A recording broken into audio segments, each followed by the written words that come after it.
Everybody, welcome back to Sassy Stuff. My name's Emma, And I'm Blythe. and we're here to preview week 7 of college football. Let's get started.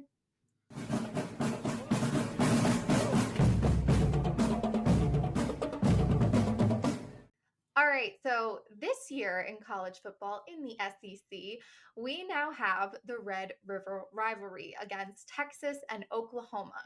Now, let's get a little bit of history on this now that it is in our conference. So, Oklahoma Texas football rivalry is one of college football's most historic matchups. It's played annually since 1929. The name comes from the Red River, which forms the border between Texas and Oklahoma, and the rivalry has spanned 119 games as of last year. This game has been held at the Cotton Bowl in Dallas since 1932, and it's traditionally played on the second Saturday in October, which is this week. We're really excited for this game. I mean, this game was originally played back in 1900s, even when Oklahoma was still a territory. So this is a long-standing rivalry, got some deep roots there, and we are so excited for it to be in the SEC. Now, since 2000, Oklahoma has been the more dominant team, winning 17 out of 25 games. But now with both teams in the SEC, anything can happen. This is a very unexpected and very exciting game. Yes, I'm super excited. I'm sure, both of us can agree that on paper, Texas is the better team. But like you just said, in these rivalry games, you have to expect the unexpected. And for me, I'm hoping the Sooners win. I'm a former Clemson girl. Coach V at Clemson coached the defense. He's obviously now at Oklahoma as the head coach. Super excited for him and his role and his family. So I'm picking Oklahoma, but on paper, it's probably going to be Texas. I mean, Texas is a 14 and a half point favorite. They have shown they are dominant both on the offense and on the Mhm. defensive side. But as we talked about in our other episode, after Michigan's loss, have they really played anybody with significance? And we're going to see that this week. I mean, Oklahoma is a strong defensive team. So, with their path to success, it involves slowing down the game, forcing turnovers, utilizing their mobile QB, Michael Hawkins Jr. But the Sooners are definitely not built for a shootout. This is not going to be a repeat of the semifinal with Michael Penix and Quinn Ewers going 1-for-1 the whole time. This defense has to be strong. I mean, they are ranked 12th nationally, but they need to make those big plays to slow down this high octane Texas offense. Yep, that's what I had. That's what I had. Also, was the key to the game is just keeping it obviously close by generating some pressure and forcing those turnovers for Oklahoma to come out on top. Absolutely. And both of these head coaches have been in those big environments, those big matchups. Both of them have been on national championship winning teams.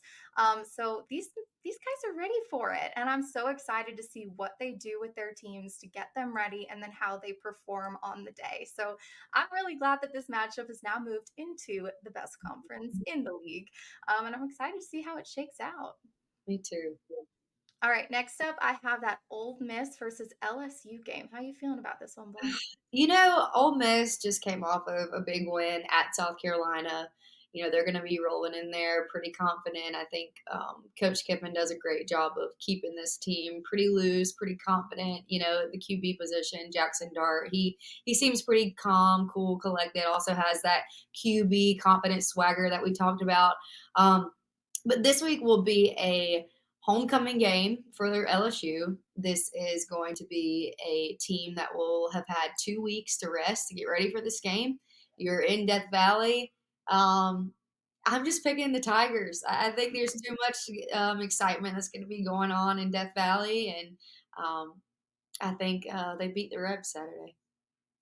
Now, I think the cool thing about both of these teams is they are both offensively led from Mhm. their head coaches and with their quarterbacks. I mean, we've seen what Jackson Dart can do when he gets on a roll. He's on fire. I mean, Garrett Nussmeyer, he's on track for to get over 3,000 passing yards this season. He's already had 15 touchdowns. So both of these teams have very, very strong offenses. It's kind of just going to be a tale of which defense can hold the other one off and which team gets that turnover that they absolutely need to be successful in this game. Yep. And this is a rivalry. And I'm kind of shocked that they made it the homecoming game. I know when I was in college, our homecoming game was always like a cupcake team because you want to win your homecoming game. And we obviously think LSU can win this game, but Yeah. also Ole Miss is fully capable. And Mhm. what's on the line for both of these teams? Playoff contention. I That's mean, right. they really can't afford to drop another game with how competitive the SEC is this year. So there are huge implications. But like you, I am taking LSU. I mean, there's something about playing in Death Valley. It is. It's just a different environment. And I know Lane Kiffin is going to show up ready to go. He's going to have his offense ready to go. But I don't think it'll be enough. And I really do think LSU is going to take this one. I think so too. Both quarterbacks obviously have good potential to put up numbers Saturday, but for the Tigers, that run game is going to have to be efficient. I think to keep them in this game and walk out with a W. All right, now we got that South Carolina versus Alabama game. I mean, this has to be a get right game for Alabama. They just lost to Vandy. They're not feeling great. It's kind of embarrassing. They're getting a lot of hate right now. I did watch the press conference earlier this week, and the coordinators and Kalen DeBoer, they're all just like, "Wow, we felt like we were prepared, but we just didn't go out there and execute." And the word they kept harping on was consistency. They felt like they executed in some moments, but were not consistent throughout the entire game. The defensive coordinator, Kane Womack, came out and said for the past 6 quarters of Alabama football, so those last two in that Georgia game as well, the defense has not been consistent, and that is a key for them this week to get their players playing consistently. And even though if they're doing the same thing every play, doing that strong every single time and being consistent with it, so they can make those plays to be successful in this game. Yep, I think so too. I don't think a Bama team comes out and does what they did last week again, not 2 weeks in a row. You would think not. So I'm obviously rolling with the Tide. I think they're too good top to bottom for South Carolina to compete, especially on the road, especially being defeated like they were at home. To Ole Miss last week. I think there's just way too many moving pieces on the South Carolina team that is not established yet, and especially to go on the road to a place like Alabama and play Alabama. I just think there's too much work that has to be done with the South Carolina program to be able to even come close to walking away with a W. I mean, that's it with South Carolina. They've just been inconsistent this entire time. They obviously dominated Kentucky earlier this year, but where has that been since? Yeah. They've left like you wanting more each and every time. We're like, we saw what you can do, so where has it gone? And I think it just comes from experience. Mhm. And they just have to go out there and keep playing and getting that experience so then they can execute like Bama more consistently. And I just think Bama right now will be able to enact what they need to get done faster than South Carolina can. So, especially after that loss to Vandy, I wouldn't want to be South Carolina. It's just No. like how after Georgia's loss to Bama, I didn't want to be Auburn. It just seems like it would be very scary out there.